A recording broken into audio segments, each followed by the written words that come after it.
Assalamualaikum. Novel ni diterbitkan pertama kali pada tahun 1941.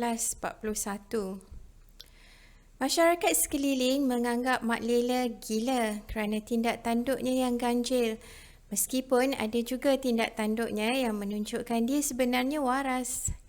Mak Lela sangat rajin menyapu dan membersihkan perkarangan masjid, tapi tak pernah solat di situ. Menurut fikirannya, oleh kerana masyarakat menganggapnya gila, maka dia tak wajib solat. Penulis menggunakan kegilaan Mak Lela untuk menyindir dan mencerminkan kelemahan serta kepincangan masyarakat Melayu pada masa itu. Mak Lela yang tak solat tapi menjaga kebersihan masjid adalah kritikan terhadap masyarakat yang mementingkan ritual tapi mengabaikan tanggungjawab lain.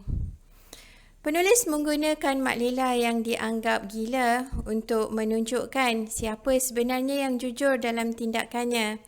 Beliau mencabar takrif kewarasan dan kegilaan dalam konteks sosial dan agama. Siapakah yang sebenarnya gila? Mak Lela yang jujur atau masyarakat yang berlagak waras tapi penuh kepura-puraan? Seorang perempuan meninggalkan bayi lelakinya di pondok Mak Lela. Dia juga meninggalkan bekalan dan surat yang menerangkan latar belakang bayinya. Dalam surat tu, si ibu menceritakan bahawa dia terpaksa meninggalkan bayinya untuk mencari si bapa dan menyelamatkan mereka daripada fitnah yang timbul akibat kehamilannya. Bayi tu dinamakan Bulat. Mak Lela memelihara Bulat dengan penuh kasih sayang. Dia tak memberitahu sesiapa mengenai Bulat sebab bimbang anak tu akan dirampas daripadanya. Malangnya, semasa Mak Lela meninggalkan Bulat seketika, sepasang suami isteri yang mendengar tangisan Bulat membuat keputusan untuk membawanya pulang kerana mereka tak mempunyai anak walau sudah lama berkahwin. Apabila pasangan tu mencuri Bulat, terpisahlah dia daripada surat dan bekalan lain yang ditinggalkan ibunya. Mereka tak tahu asal-usul Bulat.